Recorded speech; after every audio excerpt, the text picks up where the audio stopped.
Zeri is released. She is a super interesting new marksman champion, and she has some tricks up her sleeve. But yeah, hello fellow Misfortunates and welcome to this Challenger analysis. We are watching Zeri, well, played in Challenger Elo. She is out for like 1 day at this point, so the meta hasn't developed around her yet, but very interesting. Some very interesting things about her. First of all, well, her Q is essentially her basic attack, and Caitlyn, who has an attack range of 650, is typically your lane bully who always pokes everyone out of lane.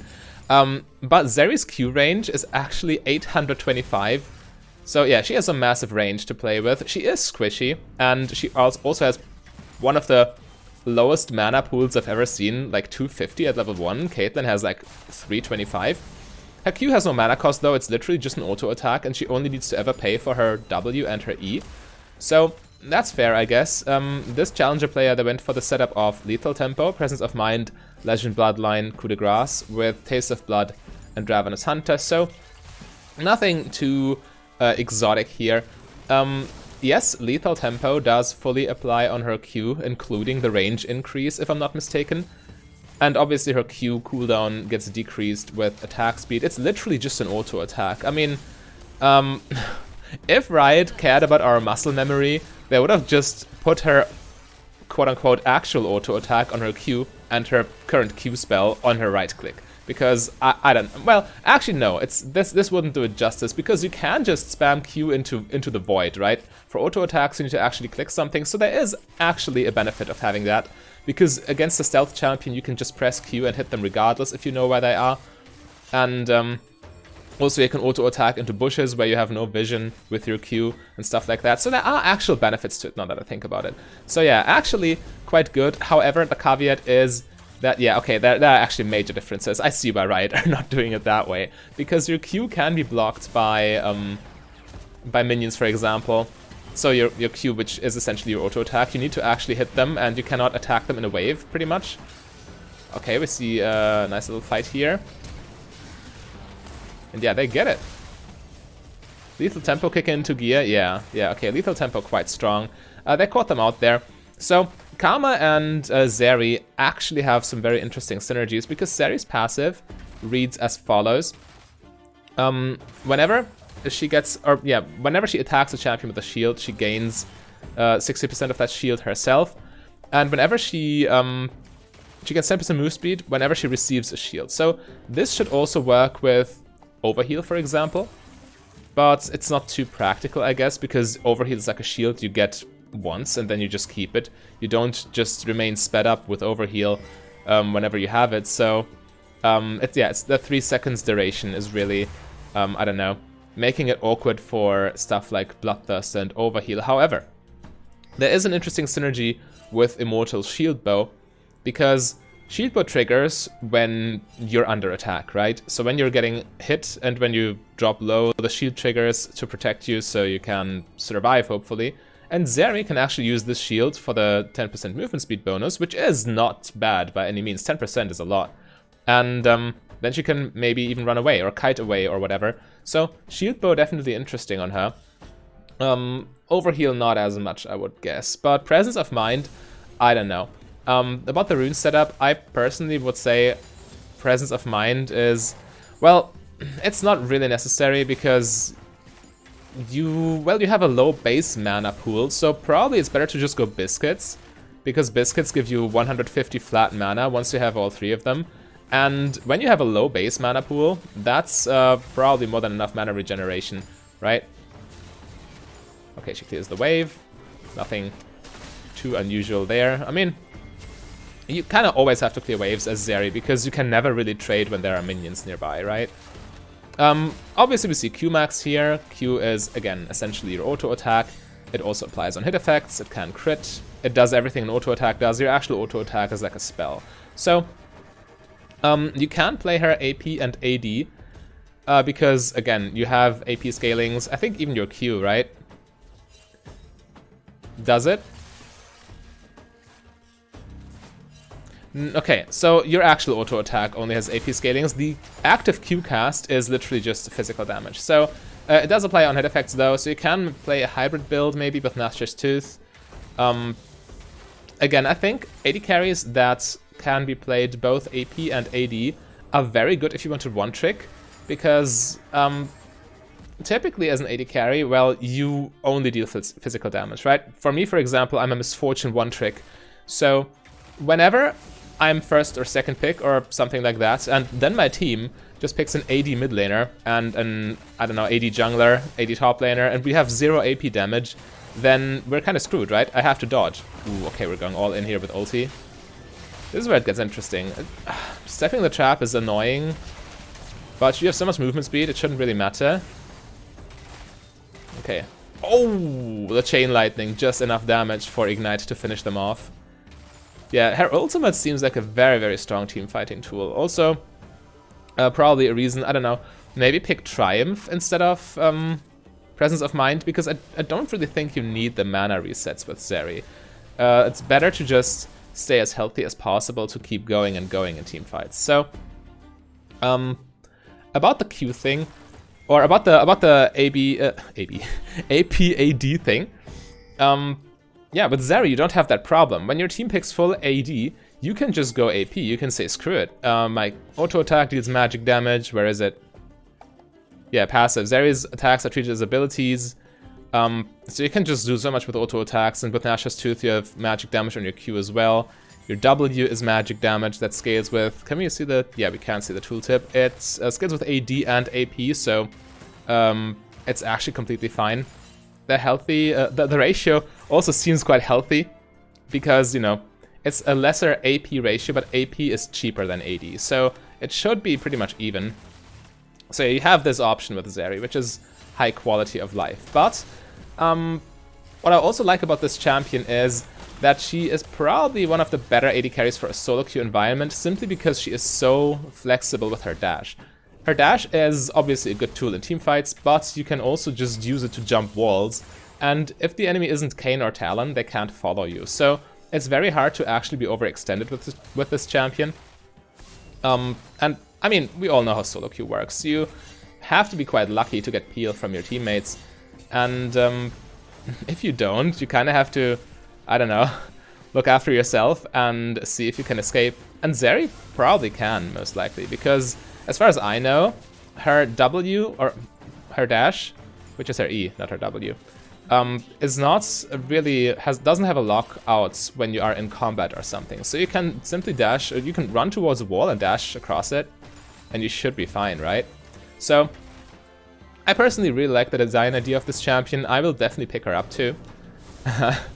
So, just, you know, quick plug for my gameplay channel. I want to play her very soon. But, okay, this is a nasty dive, isn't it? Yeah, he tanks. Zeri kills all of them. Ooh, she takes so much damage from the tower. She might die here. She took so much.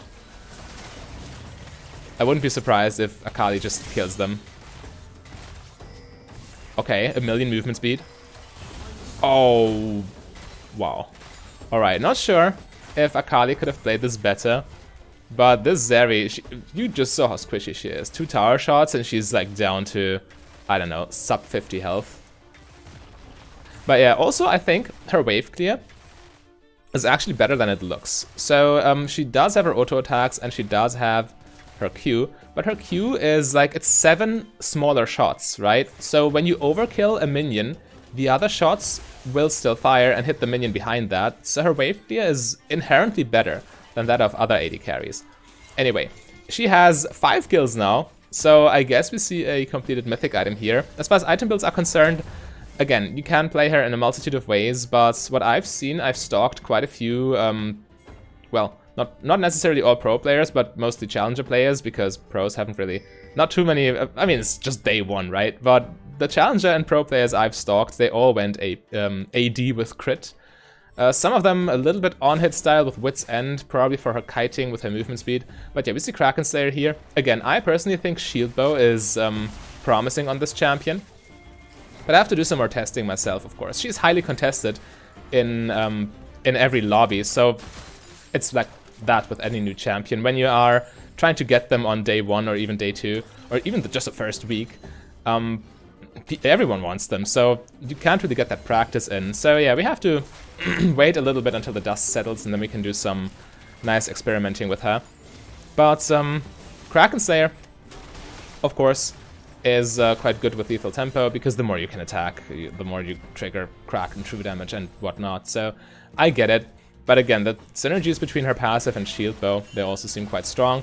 And this would also allow you to go Triumph and Magical Boots and Biscuit Delivery, because you don't need the regeneration from Ravenous Hunter, which is mediocre anyway. But yeah, that would be my idea as far as builds are concerned. But who knows? We will see. Maybe her AP ratios are so overtuned. I mean, what's her passive AP ratio? Can we see? 80% when max charged. That's quite a bit. Here we have 60%, and here we have 80% too. So I can definitely see AP builds be very strong as well. But yeah, I mean, it's day one, right? We'll probably adjust her numbers. She's probably overtuned as far as numbers are concerned, because most champions are when they get released, to counterbalance the fact that no one knows how to play them yet. At least not really. You have a rough understanding. Ooh. The minion wave, really bad for Zeri here, because again, okay, with her, that's the thing. Okay, so with her E, actually, her Q penetrates, so you can actually fight in minion waves. I didn't take that into account right now, but yeah, I just saw. I was like, is that her ulti? No, it's not. It's just her E dash. Her E dash gives you 3 auto attacks that penetrate everything. Which means, unlike Ezreal, who truly can't fight in minion waves because his Q, his most important damage spell, just gets blocked by any minion, you can just go in and you can just auto attack, right, like you normally would. Even better, actually, because it also should penetrate champions, so you can hit multiple champions with one auto attack, can't you? Zeri dashes a short distance, extending dash range to rain. Her next 3 shots of burst fire, which is her Q, 80% damage to enemies after the first. Okay, so you do still have some drawbacks for fighting in minion waves, but the fact you can hit multiple champions with it, and I think it says hitting a champion with an attack or ability reduces this ability's cooldown by 1.5 seconds. So if you hit multiple champions with 1 Q because it pierces, I'm not sure how it works. We can look at the cooldown timer here, and then we will see. But actually the cooldown is quite long at rank 1, so... About the skill order, well, you definitely max Q first. This challenger player here, they max W second, which increases its damage. Does it also increase the slow? Can we see? Yes, we can. It does increase the slow, so there's clear incentive to use this. Okay, took down the tower. Yeah, and this is what I mean, right? Akali is camouflaged or stealthed in her stupid shroud, which everyone hates. But Zeri doesn't care. She just guesses where she is and presses Q. This is so strong. And that's in Zhao. I kind of feel sorry for him. He got murdered. But, yeah, huge quality of life, actually. To be able to actually just, like in a shooter game, attack or snipe. She's designed like a first-person shooter champion, right? So you can actually just attack wherever you want, and whatever you hit gets hit. But about the skill order, so we have clear incentive to max W second for the increased slow, the increased damage, and also the slow duration. Okay, so the slow double scales with it. So not only do you get a 70% slow rather than a 50% slow, which is almost twice as good, mind you, because you need to calculate from the enemy's perspective. Do they move with half their speed? Or do they move with a quarter of their speed? And the quarter of their speed is twice as bad for them as half their speed, right?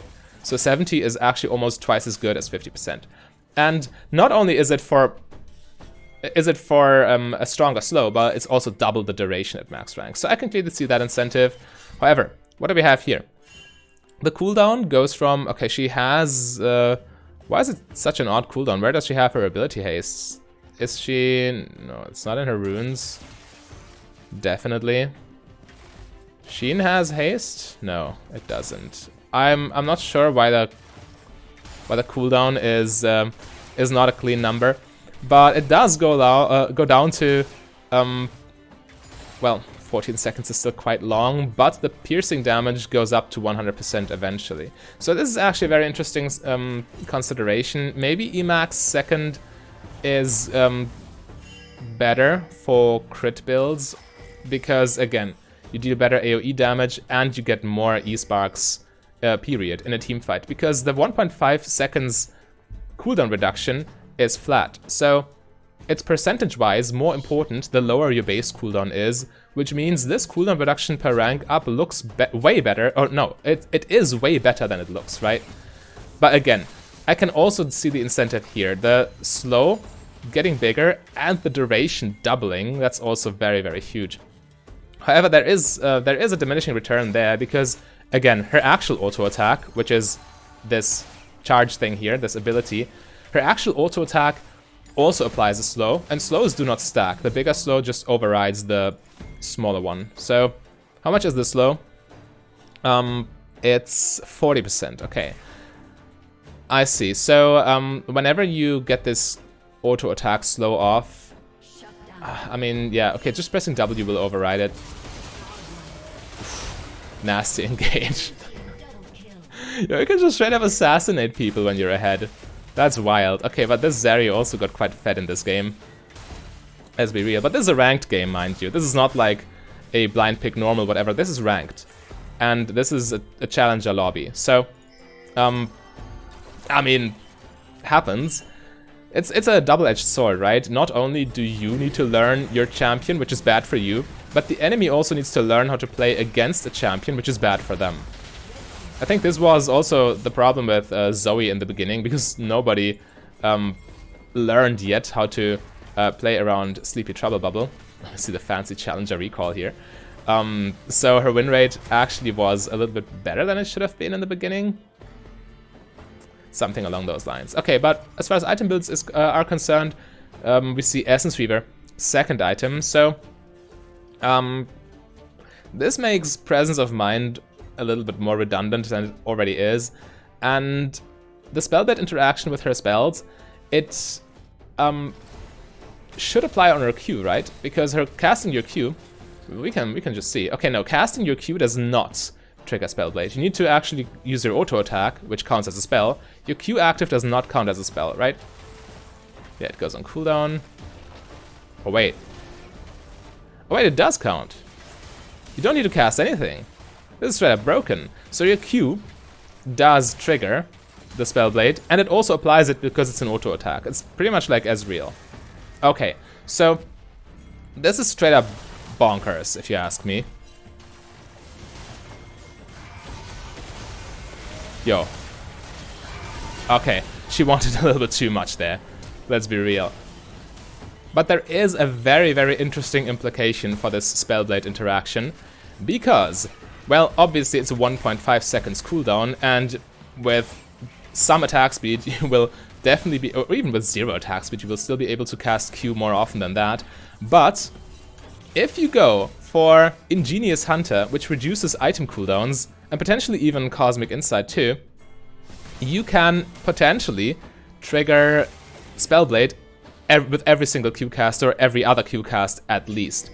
So you should get it below 1 second's cooldown if you go for maximum item haste.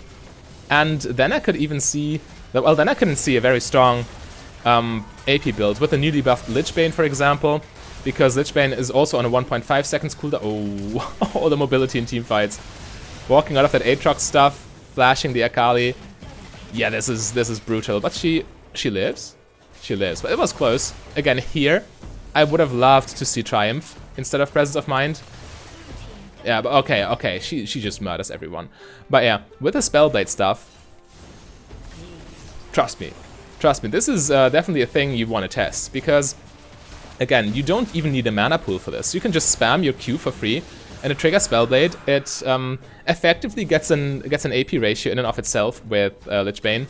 So if you just go Lichbane and Nash's Tooth with max ability haste, you just not only do your abilities like your W and your ult and your, well, quote-unquote actual auto attack deal massive damage then, but your Q just murders people. Despite it being a fully physical ability, it just triggers Spellblade every single time. Every other time, let's be real. With Nash's Tooth, you can cast it more quickly than your Lichbane can recover. But still, this is how I would play her AP. Just max item haste, Lichbane, Nash's Tooth, then some mythic item, than Zhonya's. Yeah, it definitely sounds promising. For Mythic, just Crown maybe? Crown seems like it's a very good item on her, because she's squishy and, well, people have a hard time getting to her because she's so mobile and she is high range. So yeah, it definitely sounds like a build you want to try. Maybe even Manamune in there. Yeah, Manamune also sounds pretty good. Benefits of the mana from Crown, benefits from the item haste. Crown also benefiting from the item haste. Yeah, this looks like a very strong build, actually. Well, in theory. I haven't tested it, obviously. I just came up with it because I saw the Spellblade Q interaction. Oh, that's getting close. She's dead. She's so dead. Yeah. Jumping straight into Lux Q, binding, and eating the ultimate right after. So yeah, a lot of interesting build options exist for this champion, but this challenger player, Zyko is their name, I think Brazilian server, not sure if you want to look them up. They opt for full crit, third item Infinity Edge, which is fair enough. I mean, Zeri with low base health, I actually need to look it up. Is her base health really that low, or does it just look like it? Because if it truly is, then also you should always go cut down instead of coup de grace. And probably also just third item, or even second item, Lord Dominic's Regards for the Giant Slayer passive. And also because third item latest is where Lord Dom's has so much value that buying it is always good, right? But yeah, enemy team is a little bit in a bad spot here. The fact you can just jump walls with this champion, I mean, it's nothing new, Ezreal can do it as well, but the fact you can just do it to any wall, it's crazy. But yeah, Zeri, quite fed right now. Her fourth item, okay, looks like it's going to be Wit's End. Again, Wit's End, quite nice, because when you hit her Q, you get more movement speed, and she's stacking movement speed so extremely hard with her ultimate.